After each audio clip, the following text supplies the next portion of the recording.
Quelque chose de tout particulier que nous allons découvrir tout de suite avec nos invités, Elias Berzin et Yves Urvois. Connaissez ça tout de suite.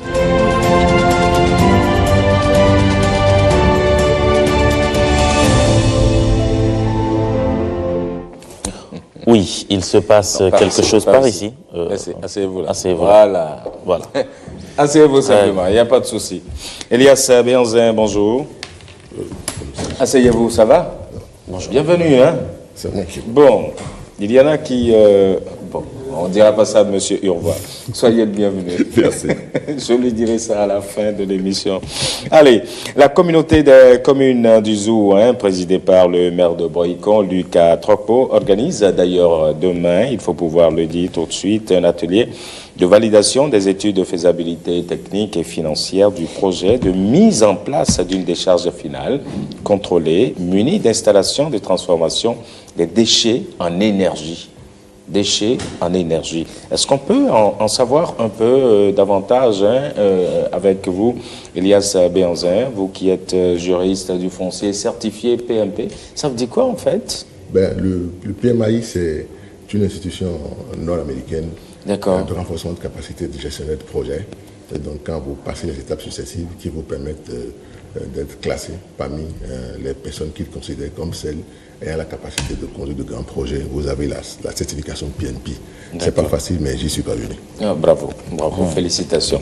Alors, parlez-nous un peu de ce projet-là dans les communes du Zou. Ce projet s'appelle le Planet Zou. Dit comme ça, il est un peu difficile. Il ne faut pas fatiguer les réunions avec le titre. Ce qu'il faut retenir, c'est que c'est un projet de planification de l'énergie dans le Zou. Vous savez que la plupart des communes du Zou, en dehors de Boycon, d'Abomey et des centres urbains traversés par le goudron, dans les communes de Corveil, de Zainado, la plupart des régions du Zou sont des régions purement rurales. Et au Bénin, nous sommes toujours à moins de 28% de pénétration électrique, de taux d'électrification. 54% à peu près en zone urbaine et pratiquement 4-5% en zone rurale. Donc, chez nous, là-bas, dans le Zou, donc dans nos régions du Zou, nous faisons partie au Bénin des zones qui n'ont pas l'accès à l'énergie. Or, vous savez que c'est une préoccupation essentielle pour tout gouvernement. Pour tout gouvernement. Nos ménages dans le Zou sont des ménages qui ont accès à l'énergie, mais pas l'énergie biomasse, c'est-à-dire qu'on coupe le bois pour pouvoir le transformer pour avoir l'énergie. L'énergie, ce n'est pas seulement l'électricité qu'on a à la maison, c'est aussi pour faire la cuisson, c'est aussi pour faire tourner les machines, etc., etc. Et pour tout gouvernement sérieux, nous avons la chance d'en avoir souvent au Bénin, il est question d'aborder ces questions-là. Et c'est pour cela que le Bénin a adhéré à un certain nombre de conventions sous-régionales et internationales. Et la toute dernière, qui est la plus grande, c'est la COP 21. Et dans le cadre des engagements que le Bénin a pris à Paris en 2015 à la COP 21, il est question de réduire, par exemple, le réchauffement climatique en deçà de 2%. Et gérer l'énergie de façon raisonnable contribue à cet objectif-là. Le Planet Zou, dans ce sens-là, apparaît comme une contribution des élus, des communes, et donc de Lucas Trocpo, bien sûr, à l'effectivité de ces engagements-là que le Bénin a pris au plan régional et international. Qu'est-ce que chacun de nous fait dans sa région pour permettre à ce que les changements climatiques qui, comme on le dit souvent, sont irréversibles, ne nous emportent pas. C'est cela. Et le GIEC, le groupe international d'experts sur le climat des Nations Unies, estime aujourd'hui que le méthane, qui est le gaz dégagé par la transformation des ordures que nous entassons là, est beaucoup plus dangereux pour la couche d'ozone, donc changement climatique, que le gaz carbonique. De sorte que quand donc on tombe dans un projet comme celui-là, dans une activité, en fait, c'est une activité d'un grand projet, l'installation d'une décharge centrale munie d'installations méthanisées pouvant transformer les ordures en énergie est une activité du grand projet Planet Zou que j'ai évalué. Et donc elle vise à empêcher que la compilation, la mise ensemble des ordures qui dégagent le méthane, qui est nuisible à l'ozone et donc changement climatique, puissent être plutôt recyclés et transformés en énergie. Cela se fait déjà dans beaucoup de pays, et surtout en Europe.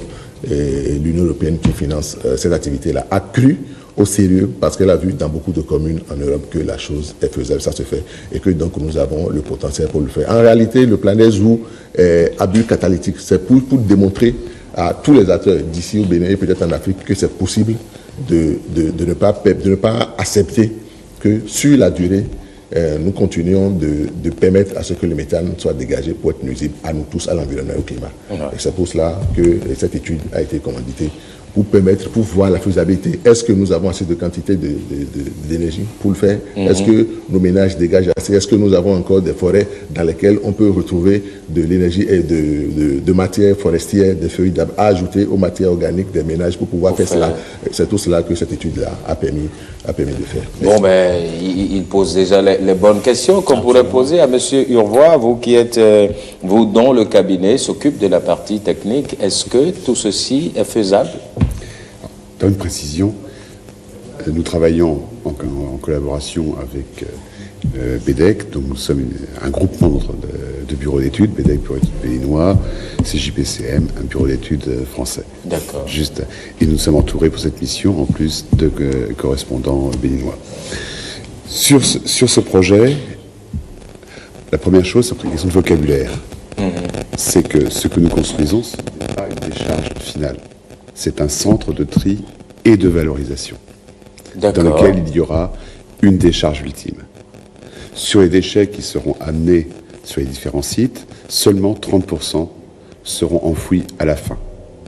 Donc il y a un volet énergie relativement important, avec, comme monsieur le disait, la méthanisation, puisqu'on produira dès le départ autour de 1200 MWh, et dans sous 2 à 3 ans, autour de 2800 MWh. Ça, c'est pour le volet énergie directe, issue de la méthanisation. Et au même moment, nous produirons à peu près 1000 tonnes de combustible sous forme de briquettes. Sur les autres éléments de matière, 2000 tonnes de plastique seront directement recyclées. Le gisement a été étudié en prenant en compte les mesures de réduction des sacs qui sont une politique importante pour éviter la pollution. Le meilleur déchet, c'est ce qu'on ne produit pas. Et on produira à côté 2500 tonnes de compost de matière. C'est-à-dire que le centre et le traitement des ordures ménagères sera un centre de production de matières premières. Un centre de production de matières premières. Vous donnez des chiffres qui sont assez forts quand même. 2000 tonnes de plastique, 2500 tonnes de compost. Est-ce à dire que les déchets ils sont si suffisants pour obtenir tout ça? Ces chiffres-là ne tiennent compte que de la partie qui est actuellement collectée. Il faut savoir que sur la zone du zoo aujourd'hui, l'étude l'a démontré, il y a à peine 15% des déchets qui sont collectés. C'est-à-dire qu'aujourd'hui... 15%? Oui, c'est-à-dire qu'aujourd'hui... Et le reste est où? Le reste, aujourd'hui, il est brûlé. Aujourd'hui, 50 000 tonnes de déchets par an sont brûlés sauvagement sur le territoire du zoo et partent en fumée. Avec, d'un côté, la pollution aérienne, incidence sur la santé, la pollution hydraulique, incidence là aussi sur la santé, et l'impact direct sur le réchauffement climatique dont vous parliez. Donc il s'agit aujourd'hui de ne plus considérer ça comme un déchet, mais de considérer ça comme une source, et d'en produire d'autres produits. Comme de l'or, finalement. Alors, Elias Bianzin, dans quelle commune, finalement, dans le zoo, est-ce qu'on mettra tout ceci? Non, je crois que c'est une question pour monsieur. Parce que c'est un technicien sur le terrain. Ouais. Ce qui compte, c'est qu'essentiellement, on ne pourra pas faire des décharges partout dans le zoo. Ça va être entre Abomey et Boycon qui paraissent comme les centres comme les régions les plus au centre. Et puis l'étude démontrera quelle est la rentabilité, quelle est la faisabilité financière aussi. Est-ce que c'est mieux de le mettre à Abomey ou à Boycon ou à Zobodomé? C'est l'étude qui dira cela. On ne mettra pas partout, mais il y a un potentiel qu'il faut revaloriser. Je crois que c'est l'essentiel. Et puis, où ce sera, je crois que ce sera. Où ça doit être, c'est au plus proche du centre de gravité de production. C'est pour ça que le projet tel qu'il a évolué et tel qu'il sera présenté demain est un projet, bien entendu, avec une installation centrale. Donc, effectivement, où est-ce qu'on produit le plus de déchets? C'est Boïcon à Beaumet, et surtout Boïcon, mais sans oublier les communes qui sont les plus éloignées.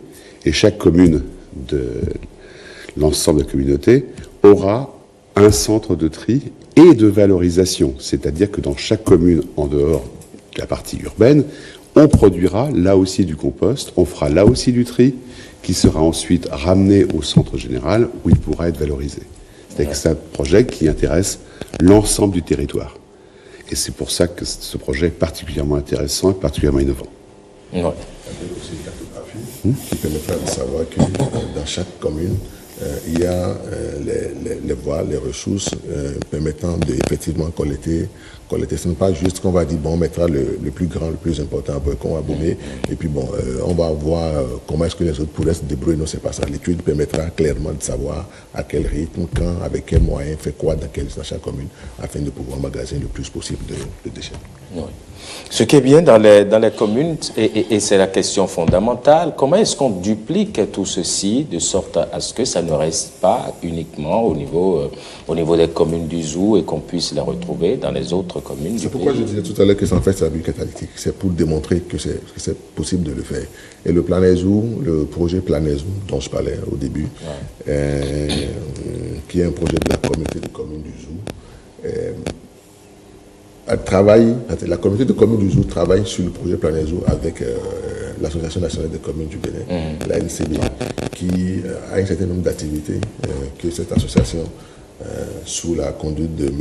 Lucas Tropon, que je respecte beaucoup, c'est quelqu'un qui connaît ce que c'est que l'amitié. Alors, donc, l'Association nationale des communes du Bénin a pour objectif, dans le cadre de ce projet-là, de dupliquer l'action ou de conduire les autres communes ou les autres associations de communes du Bénin à d'abord adhérer à la Convention des mers de l'Afrique du Sud, du Sahara. C'est dans le cadre de cette convention que l'Union européenne a mis le financement en place. Nous avons compétit et puis la communauté de communes du Zou. Donc, l'idée, c'est de sensibiliser les autres communes du Bénin, les autres associations de communes du Bénin, les autres intercommunautés du Bénin à adhérer premièrement à cette convention-là. C'est fait pratiquement pour l'ensemble des communes et des intercommunautés du Bénin. Et ensuite, de les amener à pouvoir acquérir les capacités qu'il leur faut pour pouvoir accoucher ce type de projet et de les aider toujours dans le cadre, avec la NCB toujours, ce n'est plus du tout avec la communauté de communes du Zou, donc les pouvoir aider à pouvoir mobiliser les moyens qu'il faut pour cela. Ce qui est sûr, c'est qu'aujourd'hui, les questions d'environnement et de climat sont telles que si vous ne vous engagez pas dedans, ce sont les questions qui vont vous embarquer. Et donc, toutes les communes du Bénin, j'espère, parce que c'est ce que j'avais remarqué il y a très longtemps, toutes les communes du Bénin sont donc engagées dans ce processus-là de pouvoir aller à cette convention et de profiter de tout le renforcement de capacité qui est fait, toute l'information, non seulement au sujet de la rédaction de projet, mais aussi de recherche de financement, afin de pouvoir aller dans le sens de participer effectivement aux engagements, enfin, à l'effectivité, comme je dis, des engagements du Bénin en matière d'accès à l'énergie et de changement climatique. D'accord. Donc, on rappelle que demain, il y a cet atelier de validation et puis ce centre de tri et de valorisation de déchets. Je suis plus juste maintenant. Hein. C'est bien cela qui sera mis en place. Allez, un mot pour finir cet entretien. Vous avez juste un mot à placer pour finir cet entretien? Juste signaler que ces projets, quand ils sont menés de cette façon, s'inscrivent dans le développement durable, dans l'économie circulaire. La ville la plus proche des déchets va produire des produits qui vont s'inscrire dans l'agriculture et l'ensemble avec la création d'à peu près une centaine d'emplois directs et on peut espérer autant par le traitement des produits qui sont de nouveau matières premières. Bien sûr. Merci beaucoup, Monsieur Urvois, d'être venu sur le plateau. Elias Saberzé, merci aussi d'être venu. C'est moi qui vous remercie. Ouais, je vous sais assez fatigué, mais vous tenez bon. Allez, merci, vous passez un excellent jeudi. Allez, il est 7h, c'est l'heure du bulletin d'information. C'est une présentation de Aquarono Précieuse.